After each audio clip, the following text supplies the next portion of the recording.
Less than 20 fishermen operate in Victoria's Corner Inlet in southeastern Australia.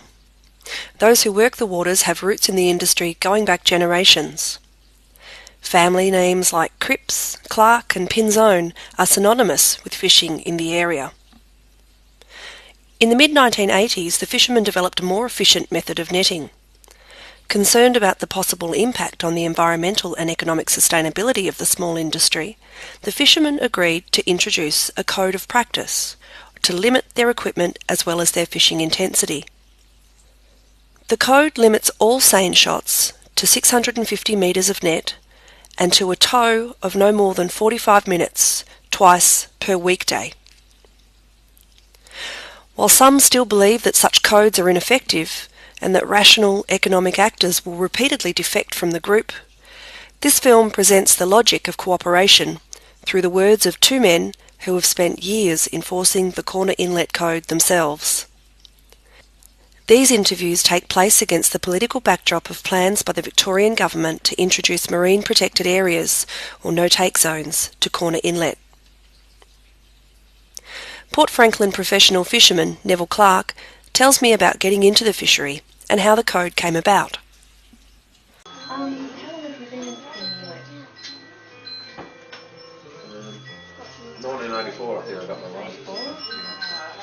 I've been about 18 years. Yep. So you were around when the code of practice first got started? Yes. Do you remember how that started, how it kind of came about? Why did you decide to? It came about really about the time when we started going to this new netting system that we got. What's that? Joe said something about that. Well, with the rings on the bottom of the lead line, where we sort of use a rope going through a fluke, free-flowing rope to purse up the lead line to bind up the net at the final stages. So before that you just had your straight lead line? Well, before that the traditional way is to get overboard in the waders with the waders on and in shallower water and bump the final section up to get the fish to go into the bag. Okay. Yep. Whereas this new idea enabled us to bund up in up to 8 feet of water, so obviously we were able to become more successful with sort of what you call unsuitable tides. Yep. Whereas traditionally, because a human being's only so high and can only work in so much water, they're restricted by tidal conditions. Whereas it's working out of the boat, you don't get out of the boat, and you can bun up in, as I say, 8 feet of water, and you become a bit more efficient on those sort of tides. Is it faster to do it that way as well? No, it's not faster. It's just easier and more It's efficient. just not having to get out of the boat amongst the stingrays and the sharks and what have you. Yeah. So, but it also increased your ability to work certain shots. That was probably the main thing. So around getting back to the code of practice, it was decided that maybe this you could say more efficient operation. It's not really more efficient than the old way. It's just that it was more accessible, to various parts of the inlet. Yep.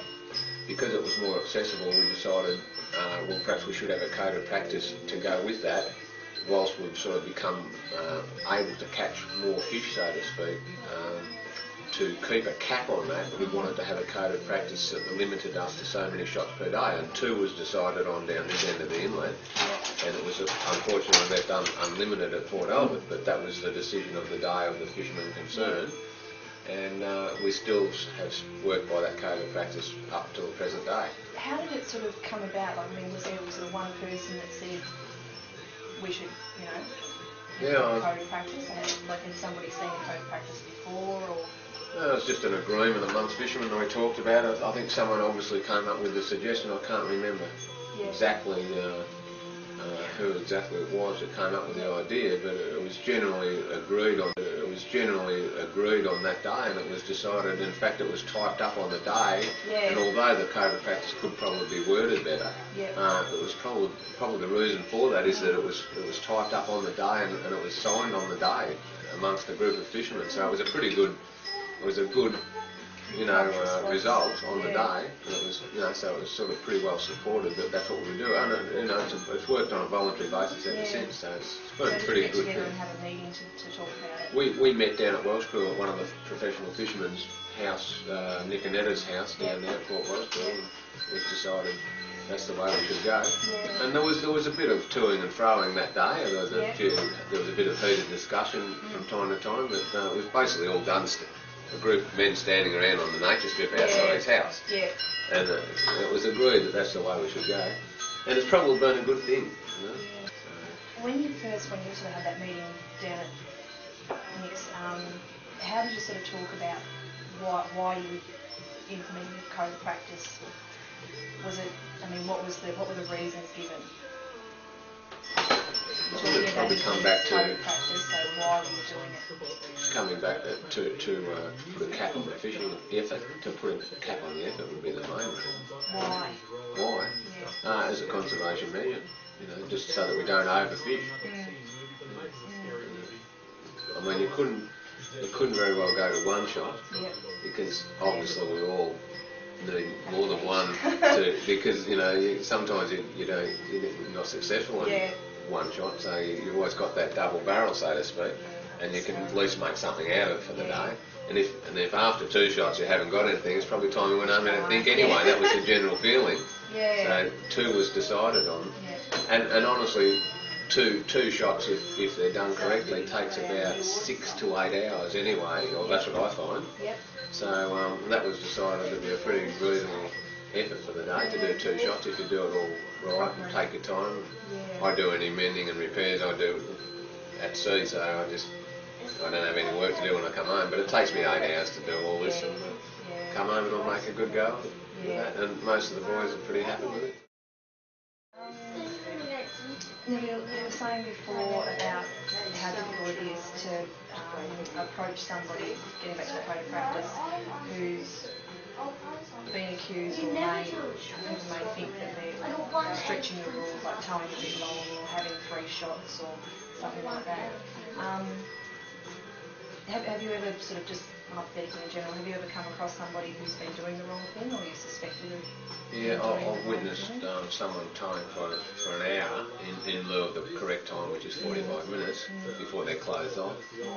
But I've made a point of watching that person over a week, and most times it's been an isolated case, I'd have to say. What do you think would happen if, say, not just an isolated person, but say 5 guys started having 3 shots a day? I think it'd be a bad day. It'd be a sad time, because the code of practice is something that's sort of maintained a lid on the effort, and it's made the fishery, I forget the word now, but viable anyway. It's made it sustainable to work, and provided that the code of practice is abided by, the fishery will remain sustainable.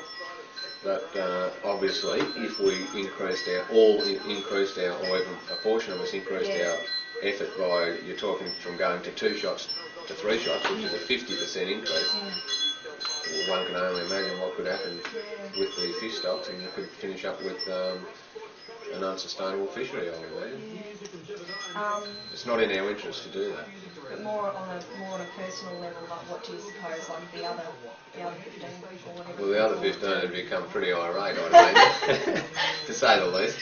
And I dare say it would create a lot of conflict amongst the fishermen.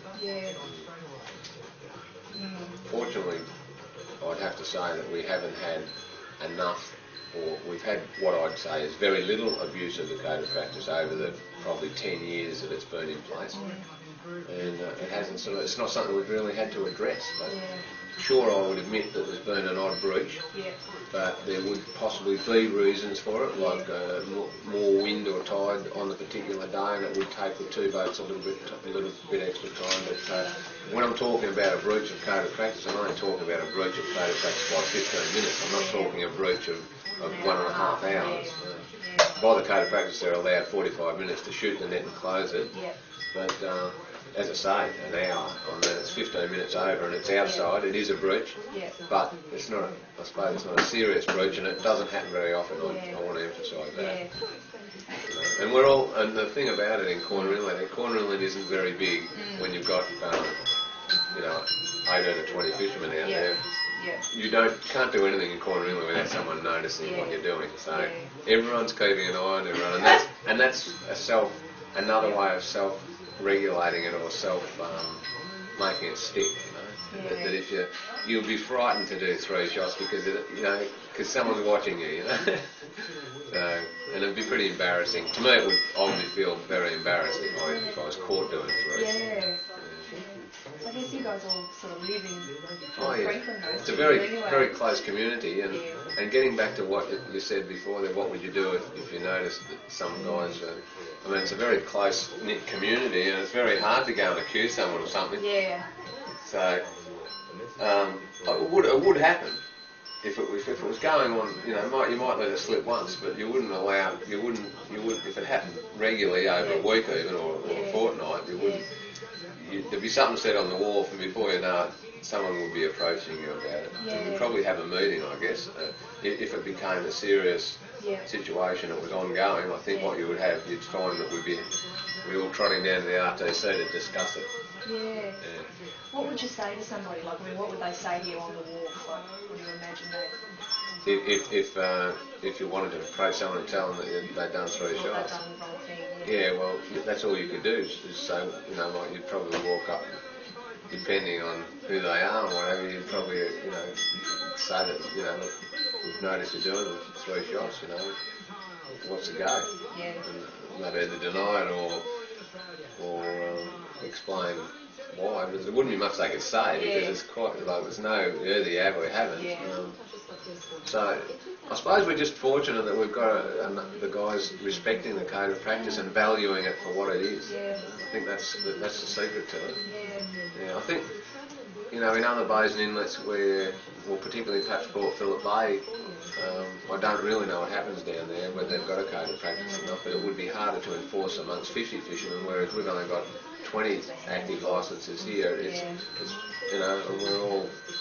we're all mostly local people, been here for generations. Like I'm a 3rd generation fisherman, and a lot of the guys here are 2nd, 3rd, and I think there might be even some 4th generation fishermen. So we've sort of grown up to respect the fishery too, and a lot of us have got sons coming on that we would like to think had the opportunity to fish with our licences, but whether that ever happens, we don't know. Is he interested? Yeah, he's interested, but of course he's only still at school, so we'll see what happens. But, with everything that's going on with the marine parts and the threat of quota management and aquaculture areas and that, I mean, who knows what will happen in the future. It's just we seem to be the hunted, not the hunter these days. Back in my father's day, a fisherman was a hunter. Yeah.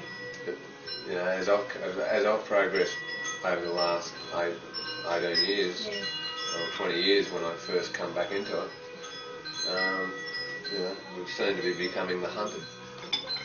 Back 18 years ago, I never went to a meeting in a year, for a whole year. Yeah. But now it's just one a month.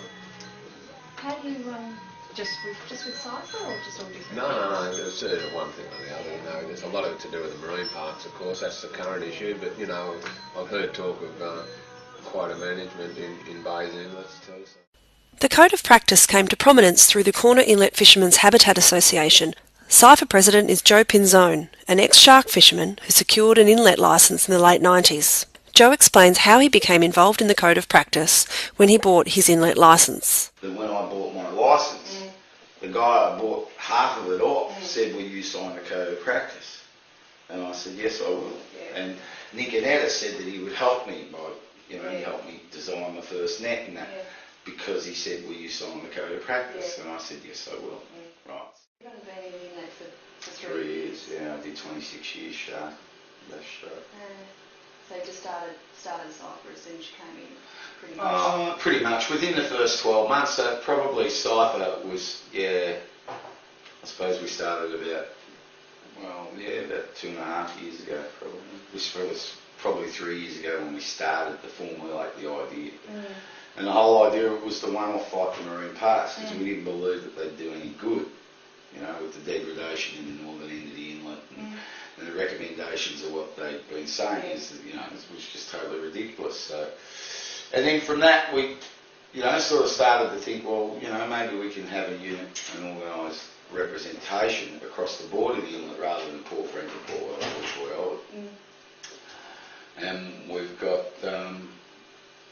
80% now are members of CIFA. Yeah. And, you know, the others that aren't, of them only 2 of them are active fishermen. The idea of it was, we really believed that we had an environmentally friendly fishery, and we believed that we were basically environmentally minded in regards to the method of fishery that we used, our code of practice, which, you know, which is self-limited us to only working our net twice a day, whereas regulation says we can work it as often as we like. And this was all put in before I came into the inlet, to the credit of the others. They discovered this net, they built it, they caught lots of fish. They caught them in a really eco-friendly manner, and they thought, well, what are we going to do if we go crazy with this? What will be the ramifications? We don't know. So they got their heads together and said, well, let's limit ourselves. So there must have been some kind of discussion before CIFA. Yeah, it seems that they could get their act together for a really important thing, but it was very, very difficult. And then once we got that in place, I thought, well, bugger this, don't let it go. So we've constantly worked on it, that this is your representative body. So how long had the that aspect of the code of conduct been in place before CIFA? Oh, 7 years, 7 or 8 years. Yeah. And it's a moral conscience thing. Yeah. And the bloody funny thing about it is it works. Yeah. You know, like somebody says, oh, what's to stop you? And I said, guilt. Guilt stops you. You know, pride stops you. Like, I can compete with these guys by doing it with 2 shots. Several times I'll only work it once. You know, several of the guys, if they have a good shot, yeah, that'll do us, we'll go home. Yeah. You know, because, you know, I don't think anyone in the inlet expects to get rich. It's not that type of a fishery where you're going to have a big boom and become, you know, drive Mercedes and that. It's very much a lifestyle fishery. Why do you think the guys in the inlet are happy with that? I mean, surely there must be guys that are fishing the inlet that do want to make money. Oh, I think everyone wants to make money. It's just, what do you call making money? Do you call making money enough money to raise your family, be comfortable, pay your bills, put away a little bit for super for your long-term future type of thing? Or do you call money, I need a Mercedes-Benz and I've got to have a 50-square house? Or do you just live comfortably like my family, for instance? You know, like, I've got a 10-year-old car that works and functions quite well. If anything goes wrong with it, I can afford to fix it. I've got a 20-year-old truck that's in excellent condition because I can afford to maintain it. But I haven't got a new $45,000 four-wheel drive, you know, but I'm content with what I've got because I can maintain it. I don't have any outstanding bills. I'm not hugely into debt. I support my family and I'm there for my kids on the weekends and stuff. So it's, I think it's what people consider to be successful. Like I remember when my father died, like I was 6, and we had a black and white television. My brother had a car that Dad bought, and the old boat. And you know, I've got 3 colour televisions. I've got 2 video recorders. I've got 2 cars. I've got a house, a block of land. You know, if you compared what I've got compared to what my father had, he would probably consider me rich. But my father died a very, very successful fisherman. He was considered one of the best in the inlet. So I think the world wants too much. You know, everybody in it wants too much, and it's not leaving enough for the others. So do you think it's more the character of the type of person that goes inlet fishing, or certain types of people that are happy with a certain type of lifestyle that are drawn to inlet fishing, or do you think it's because it seems like the inlet guys have a longer history? I mean, like the Crippses and. Yeah, well, that's sort of really hard for me to say because I've only been in it 3 years. And me, it's all about lifestyle. The inlet's all about lifestyle and the challenges. You really are a hands-on fisherman in the inlet. You get what I mean? Like I remember somebody saying to me, when you were a fisherman, we were talking about sharking one night at the pub, and he said, "Oh, you know, when you were a fisherman," and I took a bit of offence to that, in actual fact, because I don't believe I've ever been more a fisherman in my life than I am at the moment. Yeah. Like, I believe that I'm much, much more a fisherman now than I was, say, for the last 8 years I did sharking, because the last 8 years I did sharking, I was a fishing vessel manager. And it was a totally different thing, you know, like, and the sharking was evolving to that degree, where, geez, I can remember the last time I gutted a shark. Yeah. And yet, when I was a young fella, I was a gun gutter, you know what I mean? You became so much more, and this is just so much more, you know, hands-on. Like, I'm handling fish every day of the week, and the challenges are there. I suppose to me it was a big challenge too, you know, like.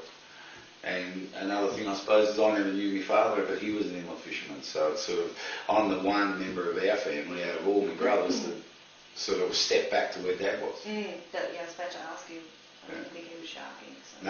No, he spent very little time sharking. Yeah. With your code of conduct, you say it's sort of guilt and that keeps people from breaking the rules. Actually, firstly, when you started up Cypher, did you add extra rules? No. Was the Monday to Friday thing? No, that was always in place. We've done nothing in regards to that. We've discussed environmental codes of practice, which I'm really, really keen to get in place. Like but what? then, just simple things, possibly things that not many, most of us wouldn't have to alter at all. But like, I always bring home plastics. You know, and I would think that, you know, one would hope that the bulk of the fishery is bringing home plastics, you know. Like, but, you know, if we wrote this up as a code of conduct, people would start to realise what we are doing is environmentally friendly. Like, you know, like there's, I don't know, like, I've never carried a porky hook, which is a stick with this point on it so that you can get these porkies out of your net. Well, I've just never carried one, so I operate without one. What they do is they actually poke a hole in a fish. Yeah, whether it survives or not, I don't know. Yeah. But I know you can live without one. So just little things, you know, like, and things that I really do believe that probably 85 to 90% of the fishery are already doing. It'd be quite simple, but I suppose it's not so much doing these things as noting them. You know what I mean? Putting them on paper and making people aware of what you're doing. Like, very, very few people understand that we self-regulate ourselves to how much fishing we do. And if it blows today, I can't go out tomorrow and do 4 shots. It's still 2 shots a day. And it's not just guilt, it's pride. It's pride that you've given your word. Like, I'll break a law before I break my word any day of the week, you know. I have no problem with telling a copper to get stuffed. You get what I mean? Like, if it meant feeding me family. But to break my word, that's, you know, that's a pretty thing. And it's also this looking at one another. It's not a big place. You know, you can run, but you really can't hide. So if you constantly broke the code of practice, you would get caught. And the stigma of that will stick. It will. I couldn't believe that it would work when I came in there. I thought, no way. Having been involved in scallops and all of that sort of stuff, you know, like, but it does. It does work. How do you see each other? I mean, are you close enough together when you're fishing that, that you know how many shots people are having? Yeah, you can tell. Yeah, you can see, like, you know, and the hours, like, it takes so long to do 2 shots.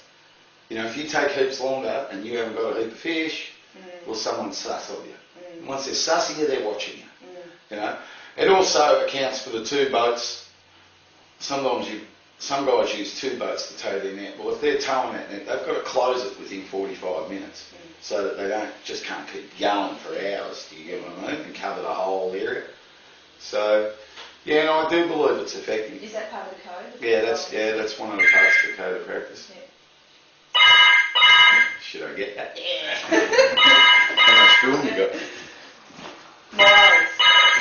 What I did, or what Cypher did through me, I suppose, what I did through Cypher is publicise the code of practice and make many, many more people aware of it, you know. And I'd like to do the same with an environmental code of practice, so a 10-point thing, like we bring home our garbage, we don't use porky hooks, we endeavour to tell one another. That's what I was saying before. This guy comes down and he was going to work over a shot that had been worked. And he's not going to catch any fish, and that shot's going to catch an extra flogging. Yeah. So I told him, somebody worked there 2 days ago, really earned a rest. Oh, Yeah. okay, I'll go somewhere else. Yeah. He rings me back that night and says, oh, no, I got fish where I went, thanks for the tip. Yeah. And that's how fishermen look after one another. Yeah. All right, get back to the marine parks. Was there a period, I mean, I saw on the Moneyfish there was a consultation meeting which was in Foster or something like that. Yeah, that one. Well, that was the consultation. That was the only consultation there was? No, I'll tell a lie. They got us down. We went over to Foster once for about an hour, and there was a group, was old Daffy was there, there was a few of us there. And they said that they wanted to put these marine parks in place. There was no mention of no take zones, that there would be no fishing. They wanted to put these marine parks in place. When was that? It was the first year I went in the inlet, in the first few months that I was in the inlet, so 3 years ago roughly. And we were there, and they told us very little, and that we would be hearing from them and all that, right? And okay, marine park, yeah, well, we'll see what happens. Next thing you know, out comes the report. This is what we're going to put. We got copies of this thing. Jesus Christ. Yeah. And then we went to that meeting that you saw on the Moneyfish. That was the period of consultation from the ECC.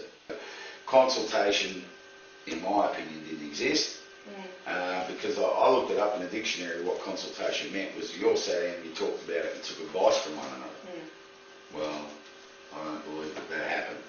Have you tried to explain the code of conduct, I'm sure you have, to the ECC? Yeah, but I don't think that they were. That when you talk about stuff like that, when we talked about stuff like that, the ECC, I said it's not about fisheries management. It's about conservation of seagrass beds, right? Then when it was all produced, Cheryl Garbutt kept raving on about fisheries management, how we had to save these fish and the fishermen would be better off. So it was a very confusing issue. It was about, was it the marine park for fisheries management to conserve fish stocks, or was it there to conserve the habitat? And I don't believe that the guidelines to putting these marine parks were ever really clearly illustrated. The only place there's any degradation going on, and I haven't been up there, and I'm taking the word of Gary Cripps, who's an experienced fisherman, he says the north end of the inlet's in trouble. Right? And well, I haven't been up there, but Gary's adamant that it's in serious trouble, and he thinks it's all land-based. Phosphates from the hills and all sorts of shit. And nobody's doing any research. Now, if they wanted to put in a marine park and then they wanted to give us something like, we'll research that and help regenerate that, well, then you can say, well, yeah, that's a good idea.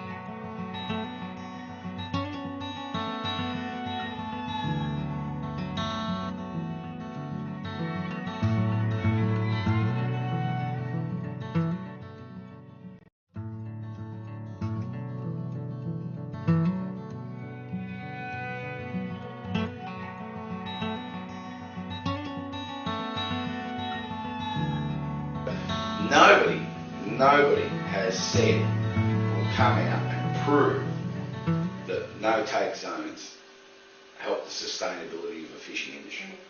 It's especially a pelagic fishing industry. Like people said, well, you need them to protect the whiting line. No, there's no whiting in Corner Inlet. They're all gone. You've full quarter more. Yeah, right. You might have started to believe them until the last 3 weeks, where there is juvenile whiting just sitting on top of one another like that in Corner Inlet at the moment. Because it's a pelagic fishery. They come, they go. They come, they go. And anyone who's lived by nature knows that it all comes in cycles. And we're just about due for a cycle of whiting. And that's what always blew me out about the recreational fishermen too. They keep coming. Every year chasing whiting. Now if I chase whiting, I'd stun. That's what I was telling you before about being able to, the ability to change. Do you know what I mean? Like the ability to adapt. So, okay, there's no whiting, we'll catch squid. We adapt. But amateur fishermen don't. They keep coming chasing the same thing because they don't adapt. Because they're not relying on it to feed their families. So they don't have to adapt. they'll just come and bitch. Mm. You know, because it makes them feel just as good to kick a fisherman as it does to catch a fish. Mm. You know, so that's where a lot of it comes from. At what point do you change? Like, say you're chasing whiting. Oh, well, you just feel it going off. You know, like the squid. We did a really good winter on a squid, and then I went back to grounds where I was catching them in the spring, and we had okay for a bit, and then they petered off, and it was difficult for me because I didn't sort of, you know, like I'm learning all the time. It's going to be a learning curve for a long time for me in the inlet, and you change bottom and stuff, and basically, you know, like I don't miss many shots. I'm allowed 2 a day, and I don't miss many of them, and because I'm a learner. Do you know what I mean? So even sometimes like, oh yeah, I'll have a shot there just to see. Yeah. It's not so much to catch fish, it's to see what's there, what'll happen, you know, like, so, and I'll be learning for years to come, you know, because that's how you learn to be adaptable. The point where you change, I don't know, it just happens. You don't really wake up one morning and say, we're changing this. It just evolves, it's just part of the process. Does everybody tend to change together? I think some of them are even more switched on than others, you know, some of them will be changing their tactics, but a lot of that's history, you know, knowledge, like, well, yeah, whiting should be starting to show up, you know, have a look for this whiting, you know what I mean, and they might get onto something, you know, and thing, whereas I haven't got that history. When them squid disappeared, I suffered for a month, you know, and, once again, Neville threw me a biscuit and said, Joe, you know, really you should be starting to look at a bit of this, and Neville never gives you too big a biscuit. He doesn't actually want to feed you. He just wants to stop you from starving so that you can find your own food. You know, and that's much more. I'm much more appreciative of that than I would be being given a 3-course meal every day, because it makes you learn. Yeah. And with that, you know, if I catch a few fish, I tell Neville, and he'll come down to where I am and get a few himself. You know, so it works out good. But Neville's not the only bloke I talk to, but me and Neville have a very similar train of thought about fishing, and we can relate and we can talk about it. And I think that's a lot of information is traded on just to sit around and let 2 fishermen have a chat. You know, and that's where a lot of your information comes from, and a lot of, you know, a lot of work's done sitting on a fish box having a cigarette. You know, a lot of work's done that way. Is it those kind of situations where you be pulling someone into line for doing something wrong? Yeah, I suppose you would. Yeah, you know, I think what would go along is what we would do. I'm interested in how it works. How the code of conduct is thing. I think what and social pressure and I know of the fact that, you know, like, the biggest problem we have with the code of practice is this. Is the close within 45 minutes business. Nobody shoots more than 2 shots a day. It's too obvious. But the 2 boats towing might tow sometimes for an hour or something, where it's supposed to be closed in 45 minutes. If that's occurring, somebody will always be friendly with somebody else, and somebody who said it might say, maybe you should have a talk then. And then I say, listen, there's people saying shit. Now, I don't know whether it's right or wrong, and I don't really care, but I thought I might tell you that they're saying it. And the next thing you know, it stops. Do you get what I mean? Because he knows he's being watched. And that's enough. Do you get what I mean? It's always been enough. You know, and don't forget that this isn't a law. This person isn't breaking a law. You know, maybe they're just stretching their word a little bit. Do you get what I mean? So, okay, you'd have to be honest and say it probably doesn't work 100%. But if it wasn't there, so it does work. Do you get what I mean? Like, any fool is, you know, it's not going to work 100%. If it happened, I've never seen anyone shoot 3 shots. I haven't seen it, right? I've seen the odd guy go a little bit longer than he should have with a toe, right? And then the next time he's done it, when he puts his net in the water, more watches on the watch, right? And I'm willing to give it 5 minutes, right? And I've never ever seen a bloke do it twice. Now, I've never seen a bloke do it twice.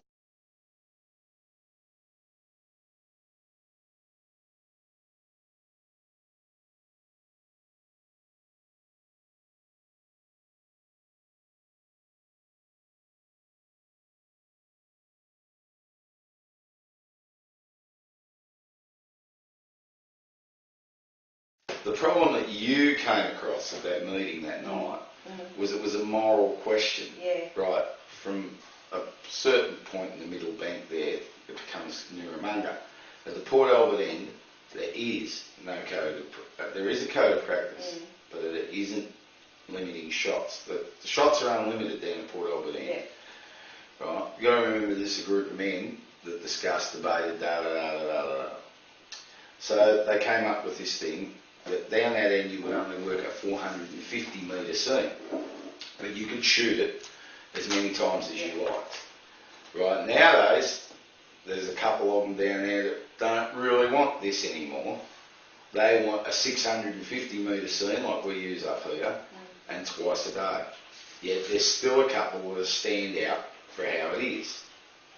Right? Are Now, they new guys? no, all of these guys have been there for a while. Yeah. Right? For well before me. So it's changing circumstances. Well, it's changing circumstances that actually the guy who they were talking about was probably one of the hardest pushers to get the 450 metres in as many as you like. Yeah. Right? But now he's getting older and he doesn't want to shoot his net all day long and he doesn't want someone else doing it.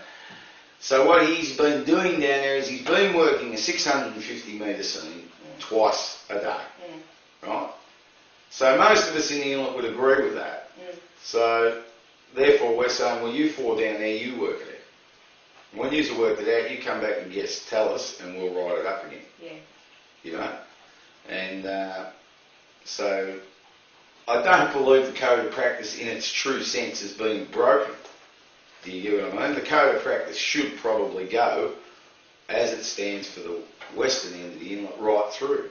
What's the beauty of something you can negotiate and renegotiate? Well, that's why people have said to us, why isn't it regulation? And the reason we don't want regulation is because then we would have very little to say in any changes that would be made. Yeah. And that's why I fought so hard against it. There was a push a while back to get it made into regulation, so that if anybody did break it, they could be prosecuted. And I've got no problem with that. You know, I've got no problem with that. But what I have got a problem with, and I've spoken to the fisheries office and everything, that then it becomes something that the minister or the secretary for fisheries could change. And if it's going to have change, then we want to be the people that change it. So, and I do believe that within the next 12 months we will have a change down in Nurramunga end. But I believe that to do it correctly without causing and probably damaging Cypher and the whole structure, we're better off for them to work it out.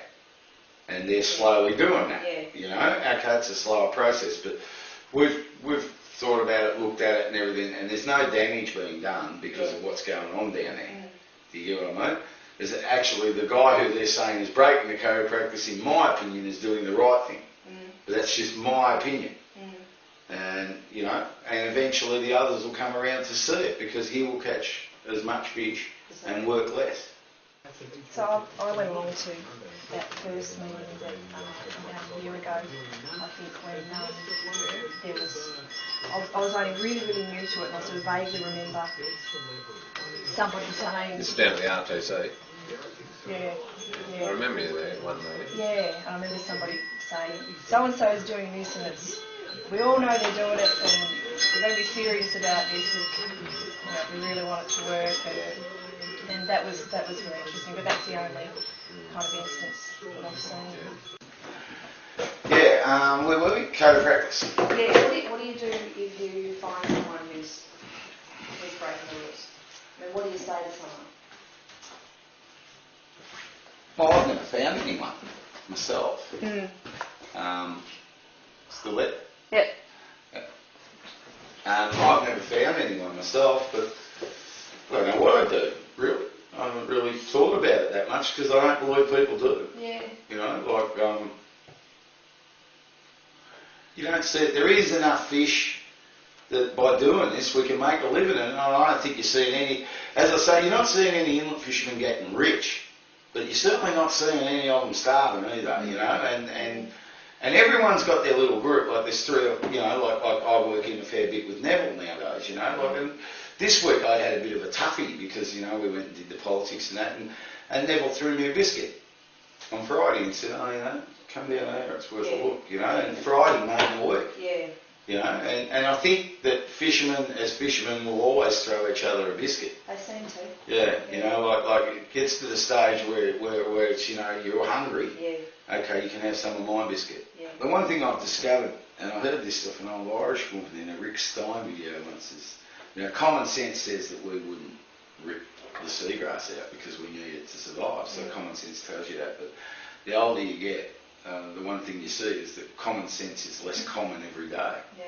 You know, there's just less of it. Yeah. Like people can't work things out for themselves. Why would I go and rip out the seagrass beds that I need that seagrass to survive with? You know, common sense tells you don't do that. And, you know, fishermen have, like this thing with the marine parks, we need to keep these seagrass beds pristine as they are now. Them seagrass beds have been worked for over 100 years in Corner Inlet. And yet they need to protect them. Protect them from what? You know, so I don't know. I think that rumour and innuendo is thing, and I'm, as you know, I made the film The Money Fish, and I think that that's done a hell of a lot of good for our relationship with recreationals on a local basis. There's no doubt about that. During the recreational time, I've got to go down to the boat half an hour earlier than I want to go fishing, so that I can spend that half an hour talking to the reckies that want to talk to you about it. Yeah. And so I make that time for them, and I think a lot more of them have got a great.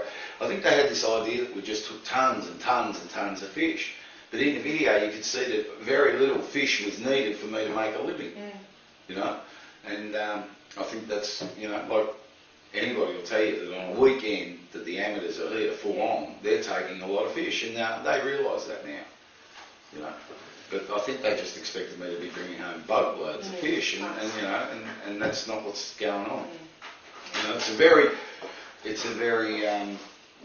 high class fishery. You know what I mean? The product's worth good money. It's a restaurant fish, so the bulk of it gets sold at pretty good prices. And the stuff we're bulking, you know, if you want to call it bulking, like 500 kilos is a huge catch. You know what I mean? So. It's not a bulk fishery. It's a selective, you know, small amount fishery that on higher prices. You know. Do you think that the code of conduct can be worked into the design of marine parks without making it regulation? Well, marine park's a marine park. You know, if they're going to put a no-take zone in, it makes it, it's totally irrelevant to me whether it's regulation or not. Like, they're going to keep us out. So, you know, Corner Inlet is a marine park. It's an existing marine park, and it has existed since 1982 or 84. You know, it's been there a long, long time. You know, and it works fine. And we're all very happy with it, you know, like seals are prolific in it, you know, seabirds, all of that stuff. But these no-take zones do nothing. There's not a thing you can't do in a no-take zone that you're not doing that you're not doing now, other than fish and drill for oil. Well, if it was oil, they'd be drilling for it already, you know, like so. You know, I don't really see the sense in it, you know, it blows me out. Possibly if they were going to do scientific research on it, possibly if it was a tad smaller and less impacting, and possibly if they were going to go up into the degraded area inlet and do something about regenerating that, well then maybe you wouldn't mind forfeiting a bit of this. But there is absolutely no talk of that. This is just a shutdown of an area we're going to save for future generations, and we're going to do absolutely nothing about what's going on with land-based degradation. You know, and you know, it's like I said to one of these ministers. I said, every time you flush a toilet, you kick me in the guts. You know, but I'm the bastard that's ruining it, and it's absolute crap. We're just the blokes that are suffering from it. You know, they say, oh, I used to be able to get crayfish off the rock pools at Sereno. You know, well, sure, take away the vehicular ferry terminal that you built there, and just move them 3.5 million people out of Melbourne, and give it 20 years, and the bail will be just what it was. But you can't blame the fishermen for it, and that's what constantly happens. The public perception is that's the push, kick a fisherman, get him down. And the instant picture that they come up with when you mention fishermen and people is people clubbing fur seals to death and people taking whales and, you know, really unpopular footage. It's just a real big misconception that it's pushed savagely by groups like the BNPA, you know, and they're allowed to get away with it, you know, and it's a pretty thing. But you know, what are you going to need? Computers. You know, somebody's got to provide food, fuel for humans, and you know, fishermen do part of that. You know, and it's so hypocritical. You know, let's save this area. People are going to eat fish, so what? So we're going to let them Asian countries strip their fishing grounds.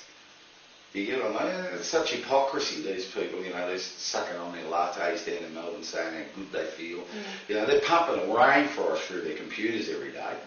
You know, in paper and shit, you know, ruining the ozone layer with their vehicles and all that. But if we kick 6 fishermen in the guts, well, the world will be a better place. You know, it's just so much shit, you know. And that makes it really difficult to cop. You know, like there's nobody on earth that wants to see it preserved murder to me. That's me long-term future. You know, we're not dickheads. You know, like it's just some of the crap I hear about us is just so unbelievable. You know, and look, I'm not saying that things like that didn't exist in the past. You'd be a liar, but then again, you know, your grandparents probably threw empty Coke cans out the back of their cars. You know, like what I'm saying is that 35 years ago, nobody knew, nobody cared, right? And that's quite possible that existed in the fishing industry. And I can remember when I first went sharking, we used to have these batteries that you put into straight over the side. We didn't know that killed an area, you know. Not now. You know, we know. Whereas this public has become, but we're never given any credit for that. How do you think that awareness has come about? Well, just the same as it has for the rest of Australia, through advertising, through this, through that, through caring, just the same as the rest of you ordinary people out there. You know, we're just ordinary humans too. How come you're more environmentally aware? Oh, that's it. Yeah, so I'm the same. I'm a human too. So I can get onto the ad campaigns where they've got a pig's head on a person's shoulders and all this sort of crap. You know, don't litter, all of that crap. So pick up Australia Day, rubbish day. You know, just the same as everybody else has become aware of it. I watch National Geographic television too. You know, all of that. It's the same. We're the same. We're humans. You know, just like the people that are kicking us in the guts every day of the week. They think that they're so high and mighty because all of a sudden they've discovered the environment. I've lived in the environment all my life. You know, when I first went sharking when I was 15, I'm 44, so it's 29 years ago, we didn't bring home one skerrick of rubbish. Now, you're aware of the Darrell and the vessel. The last trip I did on the Darrell, we brought 6 garbage bags full of rubbish home.